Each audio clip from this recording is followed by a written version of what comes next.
We are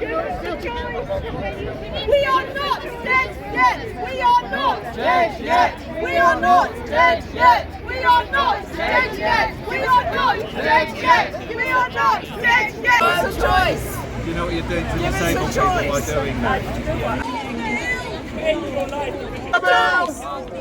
Kill the bill! Not the ill! Kill the bill! Not the... Make no mistake, there is overwhelming public support for changing the law on assisted dying. People want terminally ill, mentally competent adults to have the choice to control their death. Because the great British public recognises that this law change is not about shortening life, it's about shortening death. It's about giving people control over the dying process when their quality of life is not what they wish. As I look out today at the placards of all the people you're campaigning for, I know that one day this movement will succeed. Because there can be no greater motivation than the people we campaign for and remember today. For me, one of those people is Dignity in Dying campaigner Noel Conway. Noel took a legal case to challenge and change the law, which Dignity in Dying and many of the people here today came together to support. Noel taught me the meaning of the word iconoclast. As an iconoclast, Noel had the courage to question the status quo and confront long-held ideas in the full face of public scrutiny. My name's Carol Davis and I'm a palliative medicine consultant. I'm here today because it's impossible to legislate to make medically assisted suicide safe. And this bill is far, far, far not safe enough. All the amendments that made it safer were dismissed at the second reading, and it sounds like it's going the same way today. There is poor care. Care needs to be improved. We need to improve care, not legislate for state-sanctioned killing. I've got it. Do you do Twitter? Yes. Follow.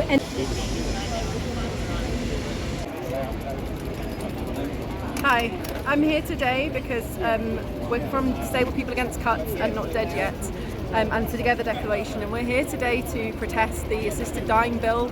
The bill does not have adequate protections to protect disabled people, to protect people with eating disorders, to protect people with mental health issues. It doesn't protect us. There were so many amendments in the last parts of the Acts that were voted against, and despite our warnings to MPs, we've seen globally what could happen if these protections aren't put in place. Coercion is a massive, massive problem with this bill. We understand there are people that want to have this as a method for themselves, but it does not have a right to good palliative care. We need to fix palliative care before we even have this conversation. The NHS is not ready for this kind of piece of work. Coercion isn't properly looked into. Doctors only need to take, the people who are on it only need to take an online test, and that apparently says that they understand coercion. There are specialists that have said, with experts of years experience, who've said that they can't always see coercion, especially in these kind of cases. So we really, really implore MPs to vote against this bill. We understand that there is it's a very, very difficult issue, but we are very scared because there are no protections for us. The High Court ruling was removed. The Equality Impact Assessment effectively looked at the quantitative worth of our lives, and it linked with the disability benefit cuts, and we really need MPs to vote against this because this bill, as it is not safe.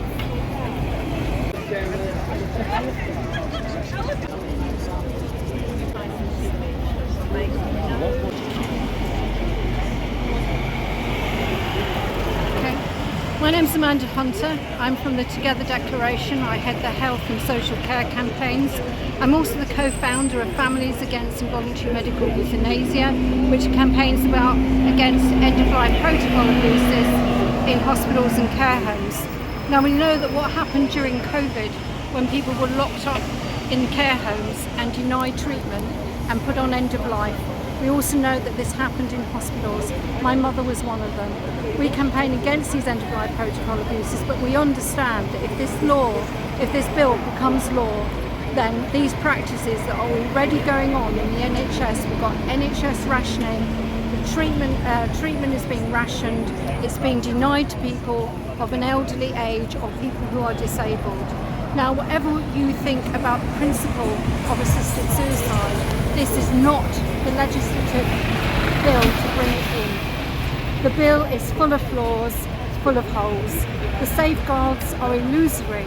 When care is scarce and treatment is rationed, choice is an illusion. And we believe in caring to the end, not ending our care.